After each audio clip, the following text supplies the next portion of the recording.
Mercury. So here we are, Ramjoo's diary. Okay.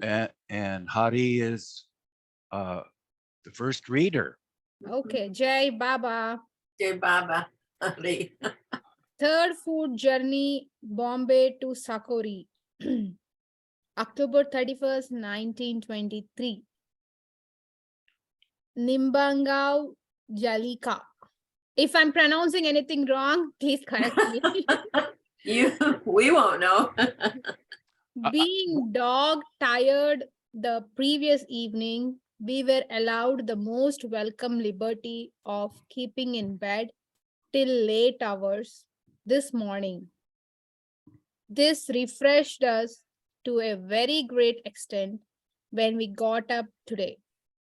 Milk was procured from the village, which made tea for Baba and ourselves, while we took a joint breakfast and dinner before starting at 10 this morning from Nimbangao, Jalika. We stopped at Loni village for a few of the hottest hours. Where did I go? Of the day. Of the day en route to Mahabaleshwar. Here we took rest under a tree near the best of the local wells, and Baba also had his usual dal rice here. Late in the evening, we also had rough wheat bread and spicy gram for supper, which we prepared by some Maratha village elderly women. After that, we again continued our walk at 5:30 in the cool of the evening and reached the bungalow at Mahabaleshwar before sunset. The local bungalow is situated at a very convenient and suitable spot, being at the junction of roads going towards Sangameri, Belapur, Sakori, and Ahmednagar in 4 different directions. Tomorrow we hope to reach Sakori as it only 10 miles from here. And therefore, Baba has asked all of us to observe fast from 7 o'clock this evening until we reach Sakori tomorrow. And after having Sri Maharaja's blessings to take whatever is offered there. The end of the tramp. Shall I continue? Yes, please. Late. November 1st, 1923. According to the pre-arranged plan, Slamson kept company with Baba, who remained in the bungalow, while the rest of us started from Mahabaleshwar early at 4 this morning for Sakori. The distance of 10 miles provided nothing in the excitement of very near successful terminations of our tramp. Even the bullock found the task very easy today because of the empty cart. As it has been settled to leave both there at Sakori and Yeshwantaro for disposal, there being no further need of the bull cart, as it already been settled to go to Ahmednagar by one of the motor lorries running on hire between Belapur and Sangamare. The price of a garland. When we are nearing Sakori, Rustam got the idea of getting a garland prepared from some of the gardens nearby. Hence, myself and Rustam went to the irrigation bungalow gardens, while the rest proceeded to Rahata. We were able to persuade the gardener to prepare a garland after paying him 88 annas, and then when the garland was completed to our satisfaction, Rustam wanted to play something more to the gardener. But we both searched in vain our respective pockets for more change. Hence, Rustam presented the gardener with all the contents of his shirt pockets, which amounted to a funny collection of a copying a pencil, a piece of a soap, one skilled handkerchief, and some loose coins, and marched away, leaving the gardener gaping with amazement at the queer tip. Sakori.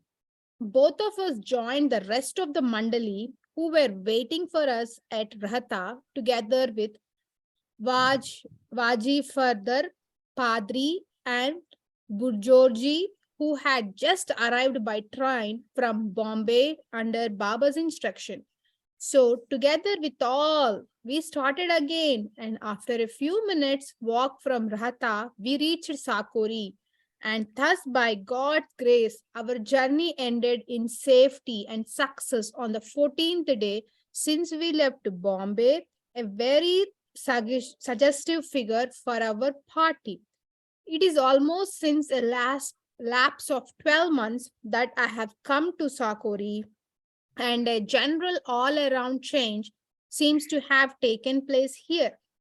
The half completed surrounding and buildings of the temple now stand quite completed with extensive additions, presenting an importing sight in contrast to the mud huts of the Sakori village in the immediate neighborhood of the temple. The small trees grown by Sri Maharajji with his own hands over the barren grim piece of the land nearby in which Sri Maharajji's hut is a have have gained rapid growth, changing the whole compound into a very charming and shady garden. After waiting for about half an hour outside the compound, we all went near Sri Maharajji's hut, a portion of which had been converted into small wooden cage in which Sri Maharajji had imprisoned himself for the last 10 months or so. A very hot reception was accorded to the Mandali this time. Hardly a few of us had entered into the hut when all of a sudden Sri Maharajji began abusing all of us in a very loud voice and almost shrieking with fire, what is that? Feigned anger, asking to get all of us out of his hut at once.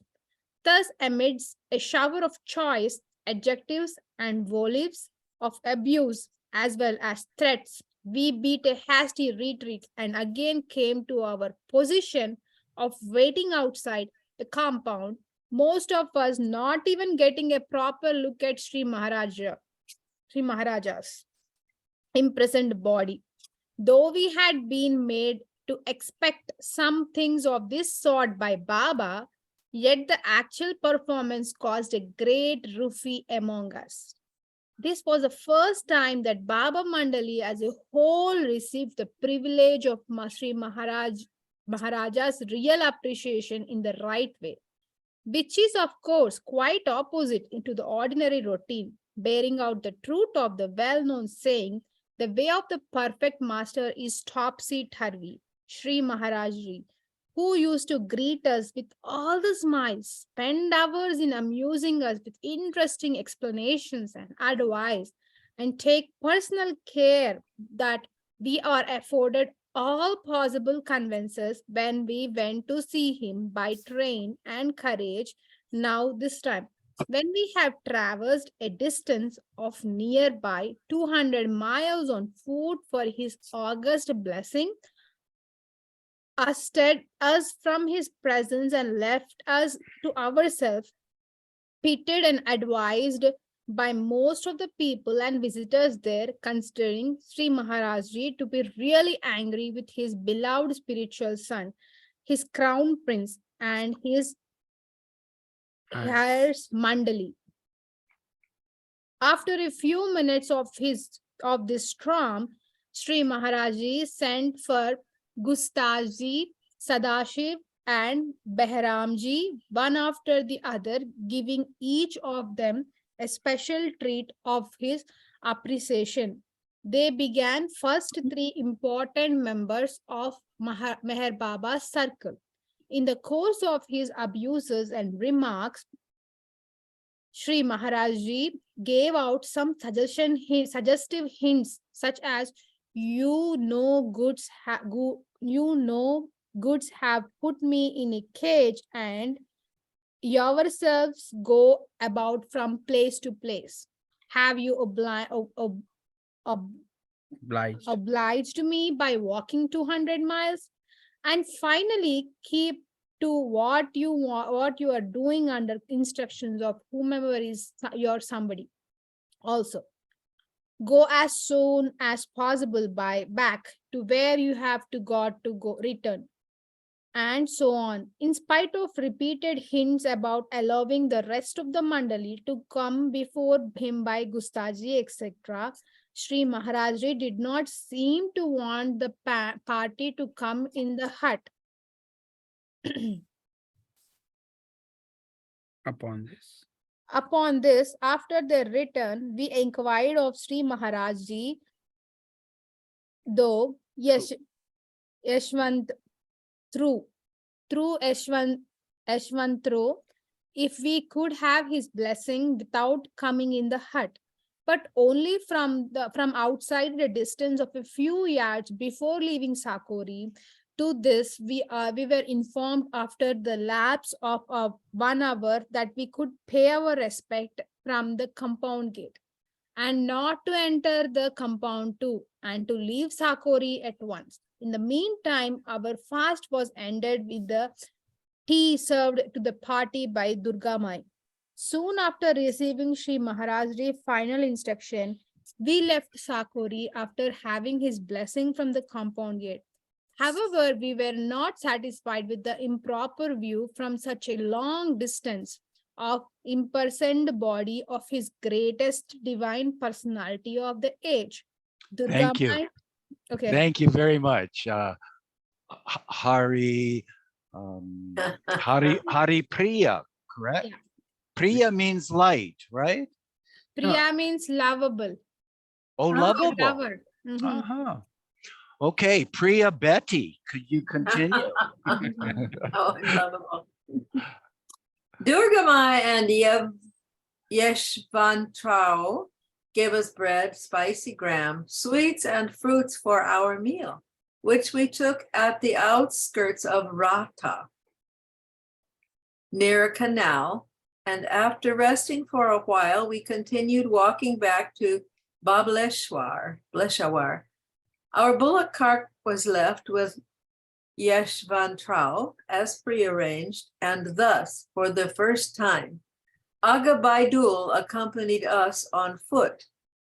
Making the return journey at a very easy pace, we reached Babaleshwar just after sunset.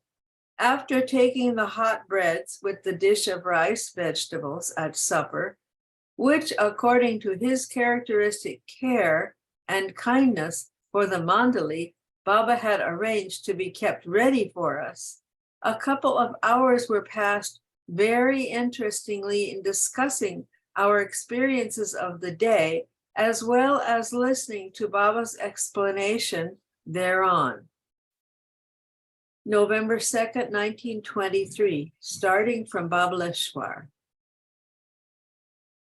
It was about 6:30 this morning that, as prearranged, the motor lorry appeared at the bungalow when we were quite ready, having had our breakfast as well as packed all our things. Consequently, in a few minutes, the luggage was arranged on the top and ourselves packed in the 14-passenger lorry, one of the many cars running between Belapur and Sangamnir, and it started from Babaleshwar for Ahmednagar, which is about 45 miles from here.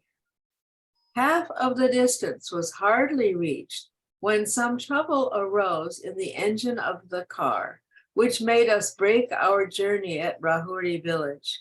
The big car and its mixed contents attracted considerable attention, especially of children, as a big crowd of them swarmed around the car. The useless part of the engine was replaced with another good one, procured from a local car driver with great difficulty. Thus, about an hour and a half was wasted after repairs. In the meantime, Baba got fresh sweets, prepared and clarified butter at the sweetmeat shop nearby. And besides giving the same to the mandali, he made the rest to be distributed amongst the crowd of children around us. Upon this, most of them were heard to say that the sweets were distributed to make the car go, and the fact that soon after the driver prepared to start, no doubt may have strengthened their characteristic idea and belief.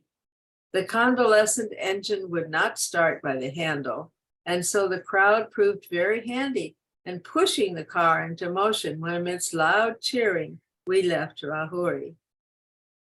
Another notable event that we witnessed was that while we were stopping along a streamlet, which was passing across the main road for refilling the radiator with water, a big herd of deer was seen to cross the main road and ran along the joining fields at a distance of about a mile. The surrounding country being almost of level ground, the movements of the deer were clearly visible even to the naked eye.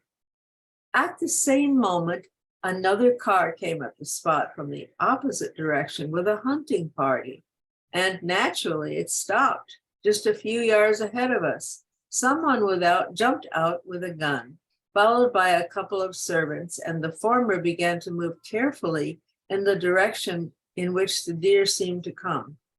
In just a few minutes of silence, and bang went the gun, conveying the message of death to one of the lot, while the rest managed to run away, with one or two of them wounded too.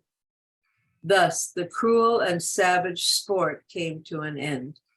About 2 in the afternoon, we reached Ahmednagar and put up at the Kushru quarters, formerly known as the depot, and paid full justice to the wholesome meal kept ready for us by Rustom's family members. The rest of the day passed uneventfully, save for Babu Rao and Sadashiv's departure under Baba's instruction for Pune in the evening. Second tour, North India, November 4th, 1923. Traveler's shelter again.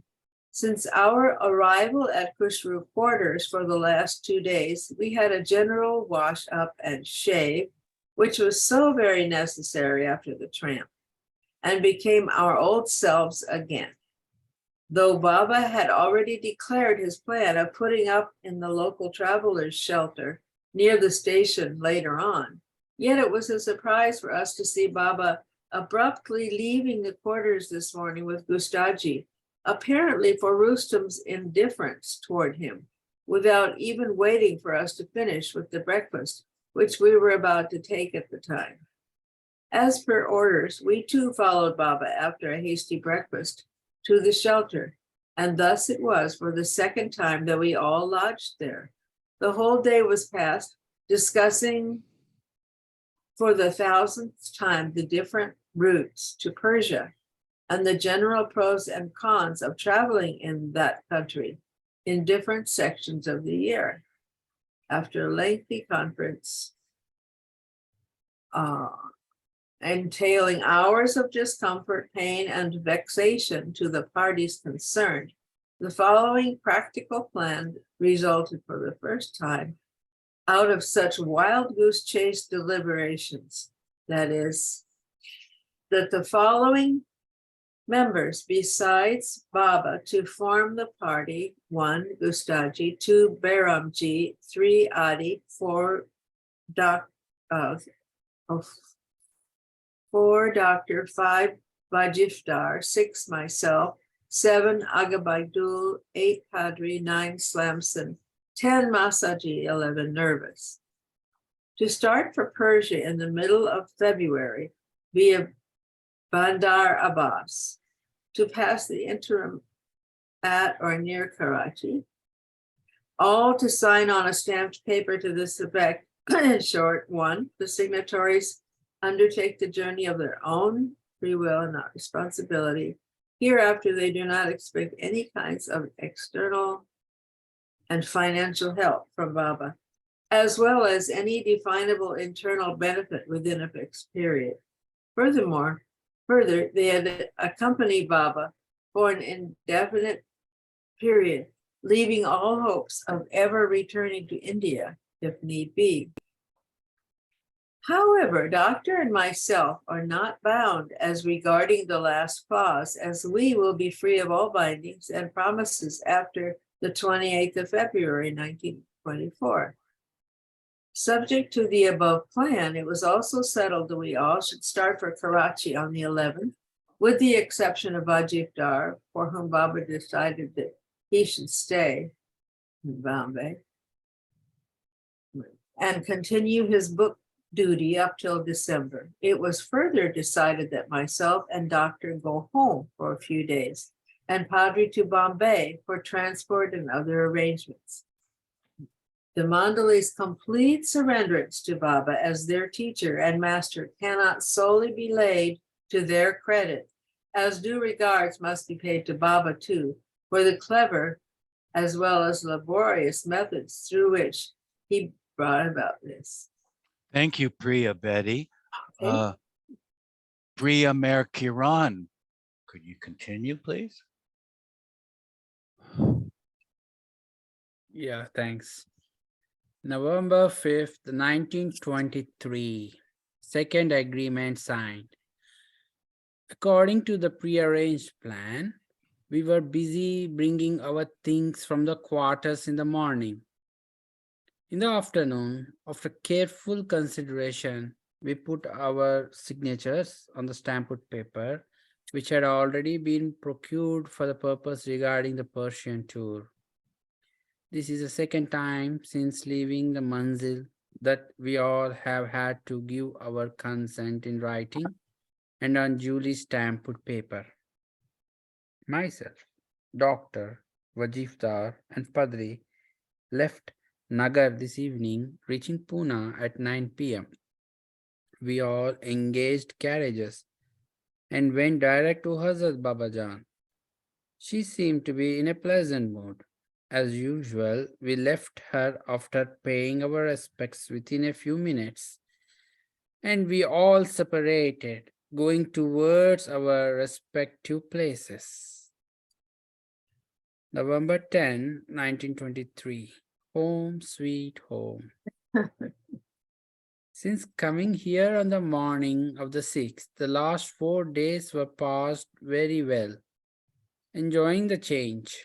Especially today proved a regular holiday in company with Doctor and Abdullah Bai, who came this morning from Pune. Myself and Doctor, as per Baba's instructions, left Lonavala for Ahmednagar by the Pune passenger at 8 p.m. after witnessing the final program of the day. The fireworks lavishly displayed by Papam Yan. Bidding goodbye to Abdullah Bai, we took to the Manmad passenger at Pune and made ourselves comfortable in the train as far as third class traveling would allow. At 11 p.m., the train left Pune. November 11, 1923. To Sindh, Hyderabad. Myself and Doctor reached Nagar early this morning. We found Baba and Mandli enjoying the early sunshine outside in the compound of the traveler's shelter. After paying our respects and the formal exchange of news, we took tea and bread served by Baba personally as per his usual kindness. Soon after that, Baba had a look after our bedding and clothing before we packed and added them to the other beddings and things that were lying ready packed in a corner for the journey. The only important change that the program underwent in our absence was that we were going at present to Sindh, Hyderabad, instead of Karachi, to stay there for a few days, even to pass the interim there before going to Persia, if the city came to be preferred by all. At the time of starting for the station, the question of how the luggage was to be handled cropped up on account of Behramji's hesitation to manage the work as usual on the grounds that the Mandali did not follow his instructions to the letter. However, Baba asked us to remove the things ourselves to the station. We had hardly finished the whole lot when Baba sent word to bring back the things, as a discussion between Baba and Behramji took a very hot turn.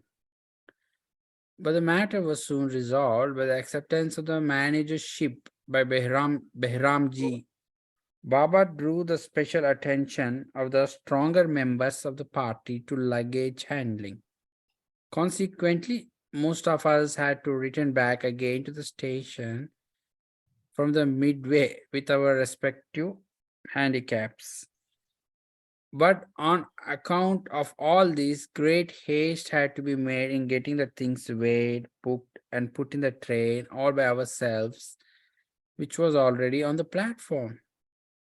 According to Baba's wish, only Rustam was present at the station to see Baba off. Thus, this time we made a quiet departure when the train steamed out at 12:30 p.m. after Baba was garlanded and the rest presented with flowers by Rustum. Baba served the mandali while in the train with the food which Rustum had given us, same as it had been provided to the mandali while we were putting up in the travelers' shelter. We reached Manmad early in the evening and put up in the third-class waiting shed, where we also had our supper. Baba and the rest of the mandali, excepting myself, left Manmad by Nagpur mail at 10 p.m. for Jalgaon, while I remained at Manmad under orders to bring Nervous with me, who, having missed the train, was left behind at Ahmednagar. Thank you. Thank you, Priya Mer Kiran. Priya Ernie, can you unmute and continue, please? I think you missed that Priya means lovable. Thank you. You're welcome. November 12th, 1923. Second change at Jalgaon. At 2 a.m., Nervous came to Manmad from Nagar, and at 2:30, we both started for Jalgaon by the Calcutta Mail and joined the Mandali at 5:30 in the morning. We had a wholesome breakfast before starting from Jalgaon at 8:30 by the Bushawal Surat train. After a couple of hours, we passed Almanar, where the GIP changed into Tapti Valley Railway. There are some spots on this line having a signboard, one or two lampposts, and a strip of even ground along the rails called flag stations, for which tickets used to be issued in the train and collected at the stations by the same person who issued them. The country around the line, Khandesh district, seemed rich with a ready golden harvest at this time, while further on the train also rushed through a beautiful piece of land thick with green foliage and shady trees. In the evening, we passed Bardoli, the chief stronghold of Gandhi, when his non-cooperation movement was in full swing. At 7:30 in the evening, we reached Surat, and after removing the luggage on the opposite platform, waited for the train from Bombay for Ahmedabad. In the meantime, Baba, Gustaji, Adi, Doctor, and myself took a turn in the local bazaar near the station. On the way back, a young Hindu boy of about 18 attracted our attention. He was lying on the footpath and seemed to be in a very pitiable state, shivering and almost stiff with cold. Baba made me inquire about him, and according to the boy's words, he had come from his native place, Vadala, to Surat for occupation, and on account of his sudden illness, he was now penniless and homeless. Under Baba's instructions, I took the boy to a Hindu hotel and made him eat to his full satisfaction. After that, a ticket for Vadala was procured, and Baba handed the same to the boy. After giving him some advice, however, the boy was at the 11th hour detained by a sub-inspector of police on suspicion in spite of my remonstrations with him. And after a few minutes, we left for Ahmedabad at 10 p.m. November 13th, 1923.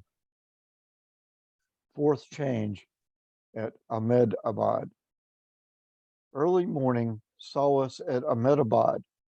Baba, Gustaji, Doctor, and Adi went into the city after we all had a scanty breakfast on the station platform. In the meantime, the rest of us arranged about the luggage. After Baba and party returned with sweets and toast, we got to the Hyderabad direct carriage attached to the meter gauge Delhi Mail. At 8:50, the train steamed out of the platform, passing through the beautiful locality where Ahmedabad's elite lives in the palatial bungalows along the railway line. In the afternoon, Baba distributed the sweets, toast, and plantains, which made an unusual meal, crowned by the task of balancing the hot glasses of tea served to each at the same time in the fast-going train. Another greater balancing feat was performed by all of us in the evening when we began to prepare tea on the Primus stove while the train was going at full speed. What a scene it was. Every one of us suddenly sprang into action, managing the unmanageable boiling water in the pot on the stove, and the stove on the shaking bench of the train.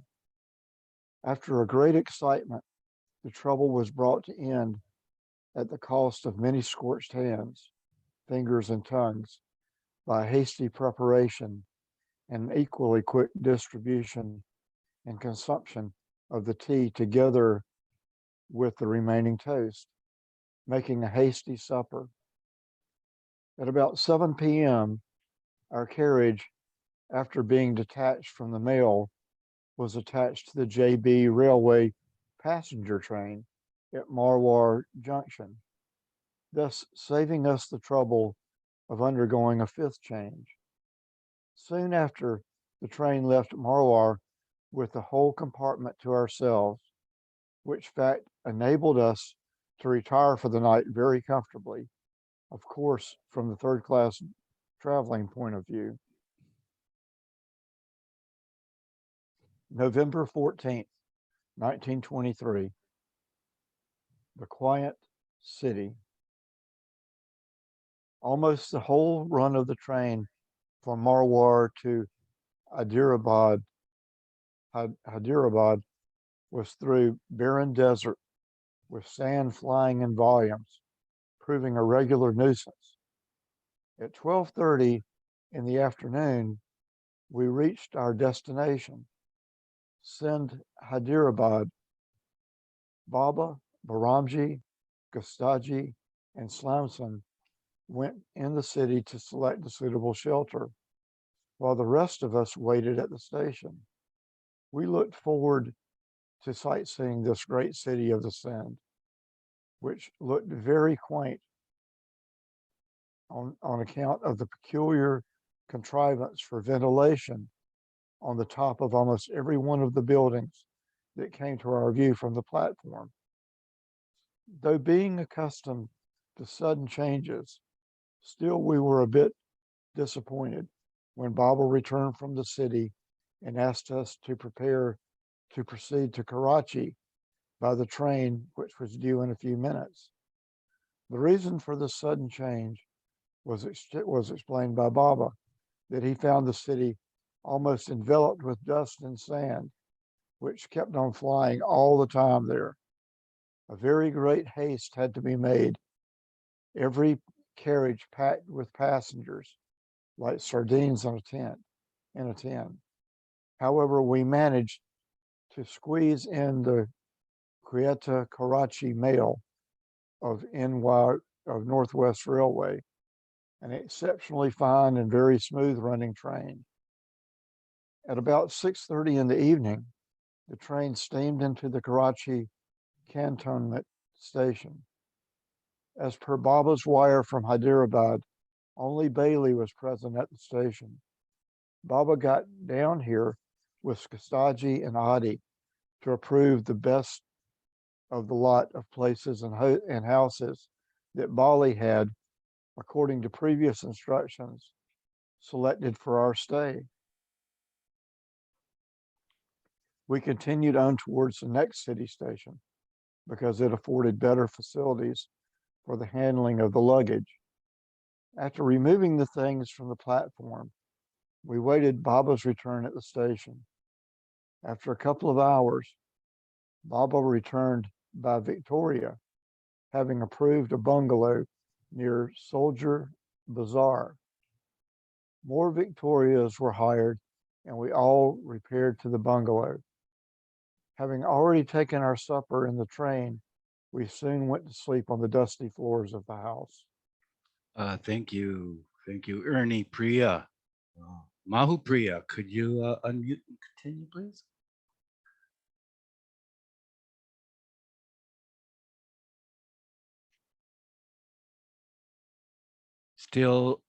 You're still muted, dear. There. Sorry. So supers all, is that where I start? Correct. Okay. Yeah. November 15, 1923. Title is Sweepers All. After the chic workers were presented with the quote unquote order of the broom, almost all of us got after cleaning the bungalow of the thick layer of dust on the floor and the cobwebs in the walls and the ceilings from early in the morning till late in the afternoon. The bungalow is situated in a nice, quiet locality of Saldir Bazaar, as well as fairly isolated from the city and cantonment, both. It is a neat, simple building having a big hall with 2 bedrooms attached with bathrooms on each wing. There's also a small veranda on the front and a kitchen in the rear. The whole premises being surrounded with a compound wall with wide open space all around it. Halt ho. Halt ho. That's the title. The rest of the day was quickly passed in getting ourselves settled. Myself, Bailey, Dr. Hadri, and nervous got the bedroom on the south. The room next to it was fixed as the dining room with the adjoining bathroom for general use. The bedroom on the northern wing was occupied by Ramjoo, Baidul, Masarji, Pindu, and Slamson. The next room by Baba, Gustaji, and Adi, and the adjoining bathroom, as well as a small extra room nearby, was arranged for Baba's use only. In the evening, when all were gathered near Baba, Bailey proposed to name the place, upon which all were asked by Baba to suggest an appropriate name. After some discussion, Baba and Bailey's joint suggestion of Halt Ho was selected by all from the host of other names brought forward. Therefore, the bungalow was formally styled Halt Ho by Baba. Indeed, considering the settlement for 2 months, which has already been made with the landlord for renting the place, as well as the minor arrangements which have been made for our stay, it makes us feel as if we have really halted here en route to Persia. Really speaking, we hope to make a regular halt for the first time since leaving the manzil and starting upon the program of drifting from place to place. Now, this is November 16, 1923. Now, the halt in jeopardy, that's the title. We got up at about 6 this morning after having had a full sleep the previous night. It was many months since we had felt settled and at home. Nearly a dozen letters were written by most of us to our respective places, informing about our safe arrival, our fixed stay here for a month or two, as well as the new address, when Baba suddenly entered our room and with his characteristic abruptness presented a new plan, that of immediately leaving for Basra and passing the interim there until the snow and cold ends in Baghdad and Persia. As the program regarding the route to Persia has already been changed, that is, it has been settled to go via Baghdad instead of Bandar Abbas. The continuous roaming about since leaving the manzil has simply made the Mandali ever ready for a move. Consequently, almost all favored the plan of starting immediately.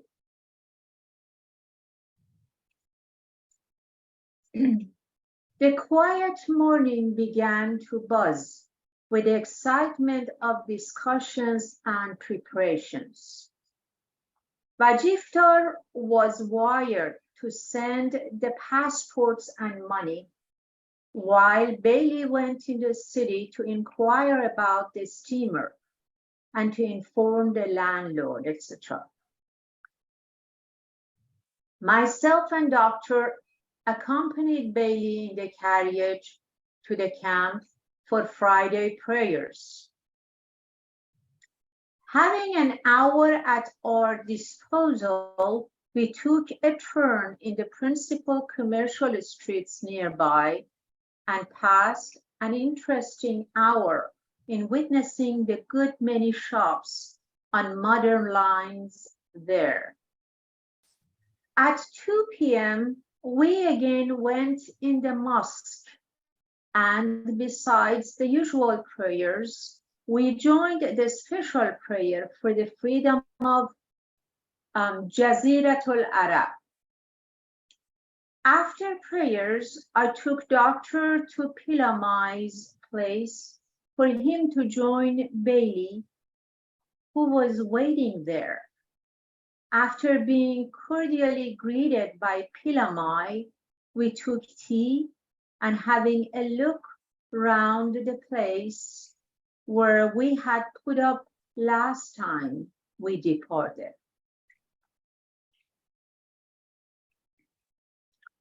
Near the tramway station, I separated to return back to Holt Hall, while Bailey and Doctor proceeded to make arrangements for our departure for Basra.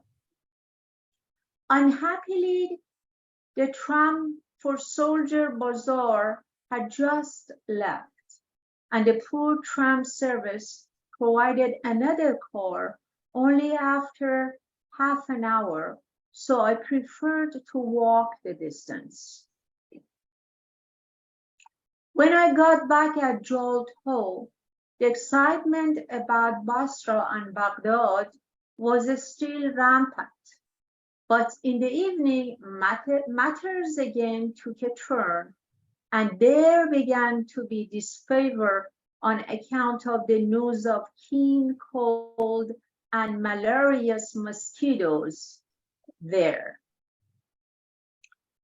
Bailey and Doctor's returned with the news that neither the landlord nor the Persian council could be seen today.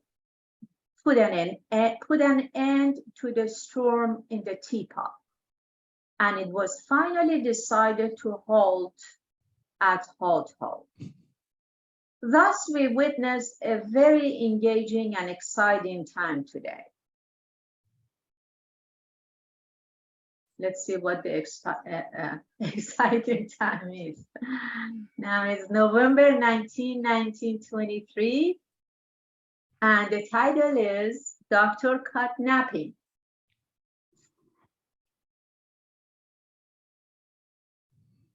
Okay, so this is I will read that if you don't mind. go ahead. Go ahead. गाने में लंगोटी नहीं और नाम फटे Khan. Or now Fateh Khan. Literally, the translation literally, while his bottom is uncovered, the man brags of his self-importance. So frequently repeated by Hazrat Babajan, was discussed by Baba early this morning, and about which I was especially asked to take note of in my diary. All interpreted the same, and according to a doctor, the phrase means, quote, though being poor, yet considering oneself rich and possessing extreme pride and prejudice.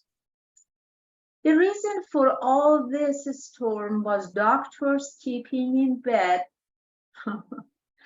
long after the order of getting up was given by Baba, leading to a heated and tiresome discussion, with the result that as a punishment, Baba passed orders on Doctor and myself to get up daily at 4 a.m.